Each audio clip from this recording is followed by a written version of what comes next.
For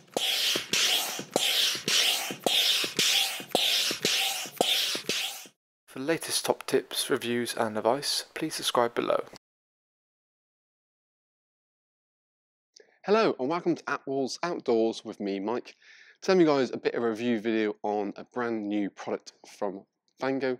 So with me here today, I've got the Vango Roam Air collection. So you may be thinking, well, Roam Air is not new. Well, what kind of Vango have really done is almost basically completely redesigned the Roam and moved it from their Dura collection into a new kind of eco-friendly collection itself.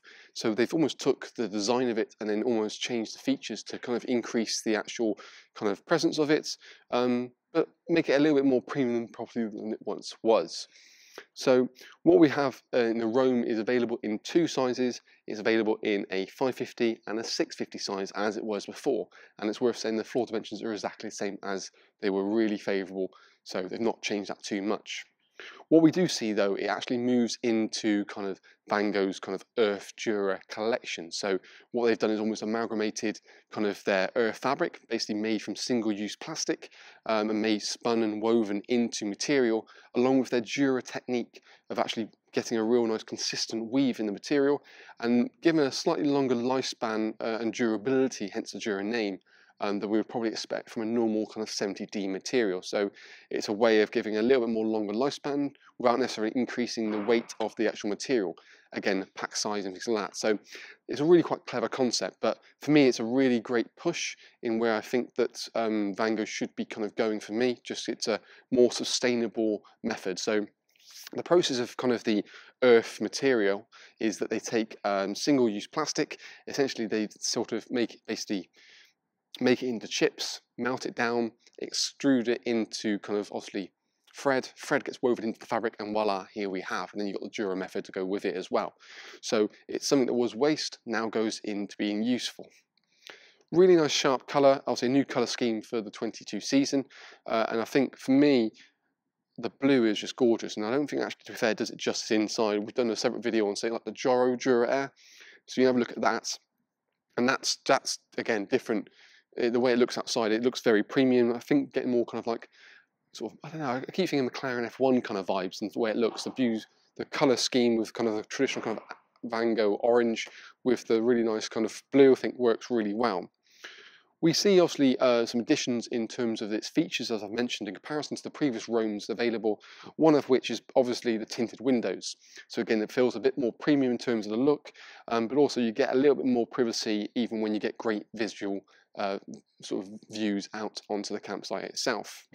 Another big addition they've introduced for the Roam for 22 is the installation of single point inflation.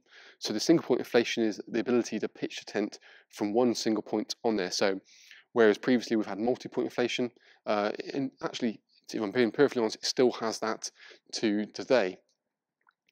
So essentially the front beam has two inflation valves, which we'll have a look at later. So you've got sort of a one at the top, which does multi-point, which every single beam has, and the one beneath it is single point. So you can get an electric pump on it, let it do its thing, 7 psi, cut off when it's the pressure, and you haven't got to lift a finger. So that's a really quite nice concept, and again, one of those things that Vango have sort of implemented into more and more of their range.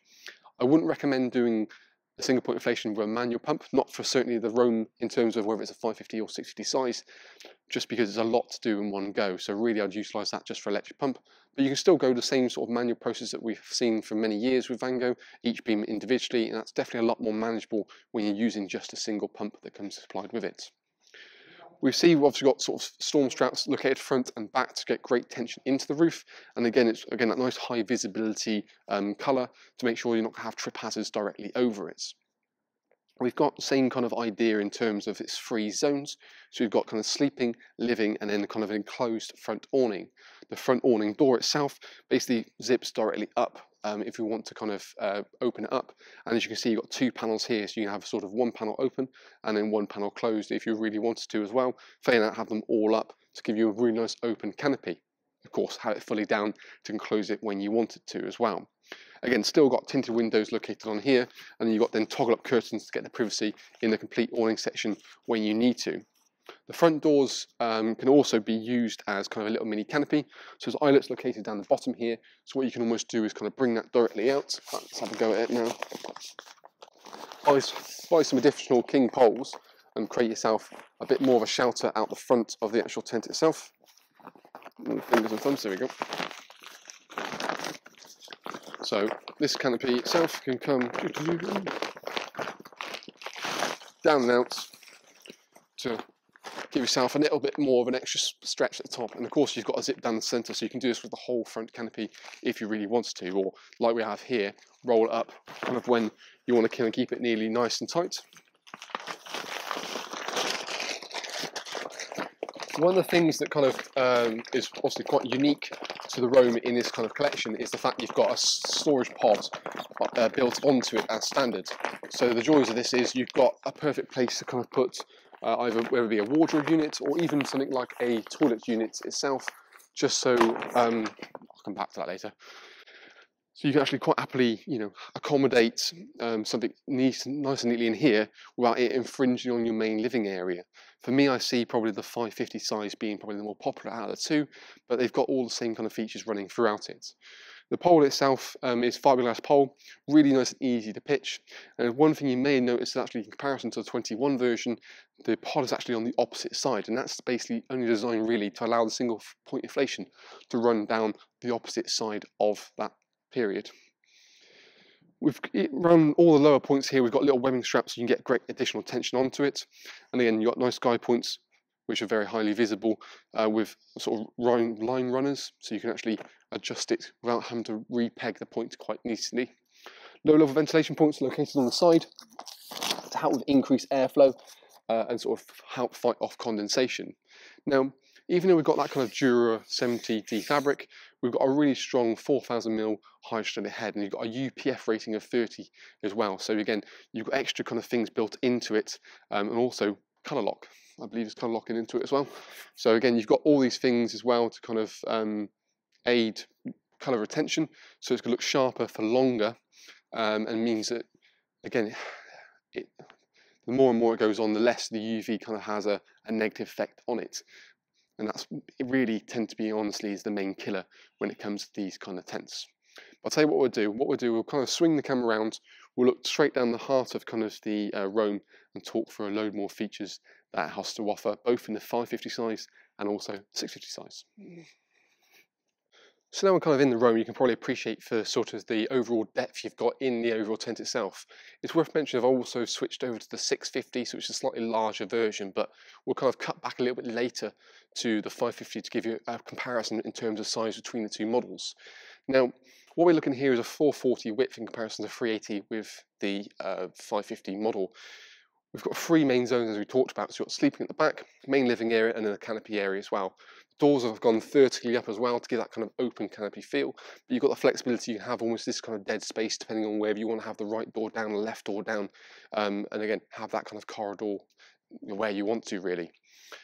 The one thing I do like is the general depth you've got in the kind of front canopy area. I mean, we've got an 80cm long table here, and you can still see there's plenty of room in here. You've got obviously Airbeam, so it's very quick and easy, and the beams itself are actually pre-angled to try and increase internal space. So again, it means that you can have sort of things a little bit closer to the side, so you can maximise your main internal space. I'm 6'2", I can stand up obviously dead centre in the tent itself.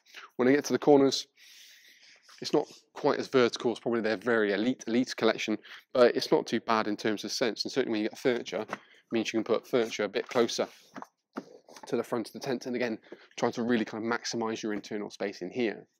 We've got two very crystal clear tinted windows on either side of the canopy itself, and we've got privacy curtains that merely toggle up either halfway or fully up to the top to get that ultimate amount of privacy.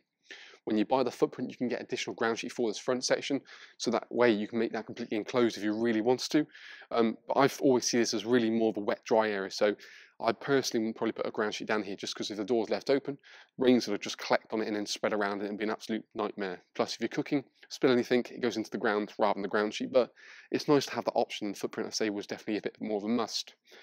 As we go into kind of the main sort of living area to a certain degree, we have kind of a really nice sort of central door area that opens up. Windows either side to obviously allow plenty of lighting, but you've got mesh in here as well, so you can also have airflow coming into the main body, and circulation area is absolutely crucial when it comes to polyester tents.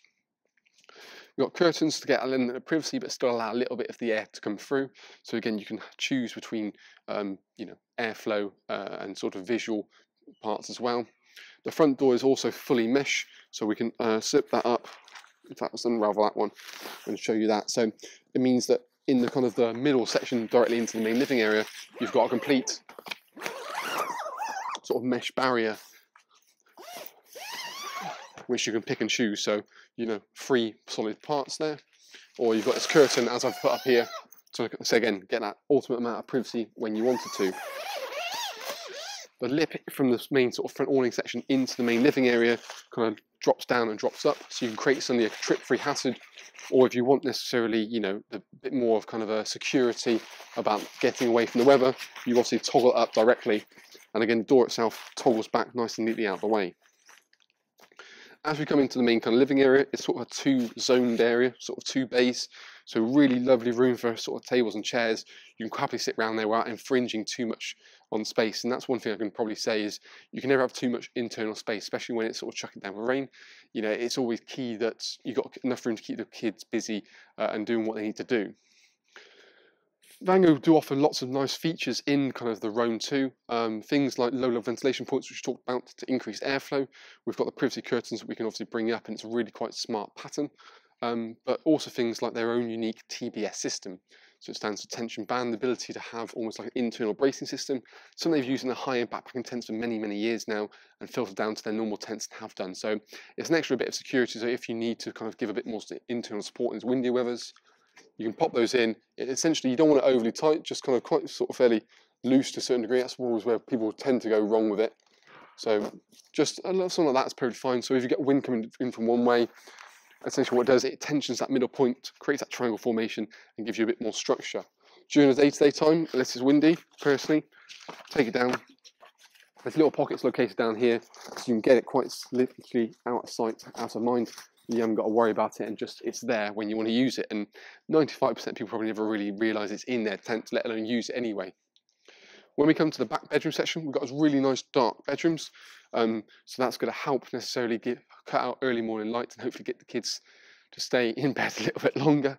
And depending on whether you go for the 550 or the 650 model, dictates what the bedroom scenario is. So the 650, we've got a 2, 2 and a 2, whereas the 550, it's basically a 2 and a 3. So 2 bedrooms for the smaller one, 3 bedrooms for the other. Each has basically toggle dividers between the sections, so you can actually have it as one big open bedroom, have it as in this model a 4 and a 2, or a 4 and a 2 and a 4, whereas that you've got one divider, so you have it as sort of a 2 and a 3, or completely out, as we'll check out later on.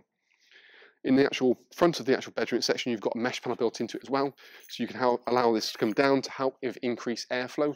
But also what you find is actually it will actually allow a little bit of light in for the kids if it's a little bit too dark in that bedroom section.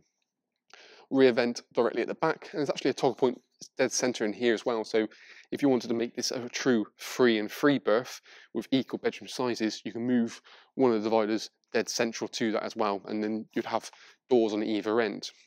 In terms of the actual spacing per bedroom in here, it runs on quite a generous 140 on average per 2 people, so 70 centimeters per person. It's a 140, 160, 120. So with this, it means that your master bedroom is going to be more centralized, and then you've got the kids either side of you, so that'll give you a better spec for putting your beds, or wider beds, in the meadow center. A standard depth of 2 meters 10 in there, so you have to be a little bit careful. You've got using high-rise air beds or camp beds, just because the slope at the back won't necessarily always accommodate that. But you know, you've still got lots of talking points there anyway. Storage pockets are located in either side of the bedroom as well for keys and phones and that sort of stuff. And also you've got more core features like hanging points for lanterns located here as well. You do have Vango's SkyTrack feature, so it's located really only on one beam, which is this beam here. So really that's the only beam you really want to have it anywhere, just because you can have storage pockets coming down, you can have lighting coming down and around and hanging off this point here, or the flexible lighting as well can feed directly off. You've still got also a hanging point there, so you can have a lantern going from this point if you want to dead center to the living area, but it's quite nice you've got that element to it. And the storage pod at the side, like I said, is perfect for putting a little portable toilet in. Just that way, if you've got kids and you haven't got to wake up in the middle of the night and go to the toilet block, it's easily accessible inside a tent. And when it's blowing a hoolie out there, that's the last thing you really want. But It helps to kind of declutter the main living area by putting maybe a larder or kitchen unit in there and maximising that space. There's a privacy curtain which will match the material as well, so you can either have that in place to kind of give that divide, or take it off completely and have it more of a kind of part of the main living area. Let's bring the camera in actually, and then we'll have a walk round to the 550 and kind of get a bit more of a general feel of the tent itself. So as we kind of come in, we see the depth on the canopy section there, which is absolutely boastful, to be fair. There's also mentioned as a hanging point here for a lantern as well. And as we kind of swing our camera back round, we can see kind of how open that front section really is, and due to the kind of design of it. Mesh sort of windows on either side as well help, and generally, again, hanging points located directly above. Sort of great visibility throughout the campsite, so when you have all the doors necessarily open, again, that works really, really well. And it's worth mentioning, there's also a mesh door located on this side door here, as well as a rain-safe canopy door. So when you kind of come out of this section here, you can kind of come in and out of this here, the side door, without having to worry about the rain coming directly down and into the actual tent itself. So that works well. It's just a fiberglass pole to match kind of the storage pod built onto the other side. Bedroom dividers work really nicely. So you've got obviously the compartments between one another. It's not a complete thorough fix, but it works really well. And again, really quite nice and dark in there, which is obviously a big bonus. Storage pod built onto the side, as we talked about, and you've also got things like cable entry points. So you've got cable entry point located at the front of the actual tent as well as kind of by the bedroom, so you can hopefully accommodate that regardless of where it's kind of coming from. But as we kind of come out, we'll kind of go out and around and look at the 550 as a comparable to model. But you see how well it's sharp and it looks.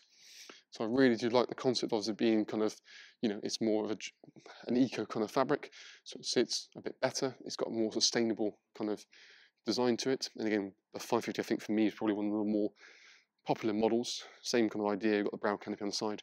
But as we come in, really, for a family of 3, I think it's a very, very generous tent.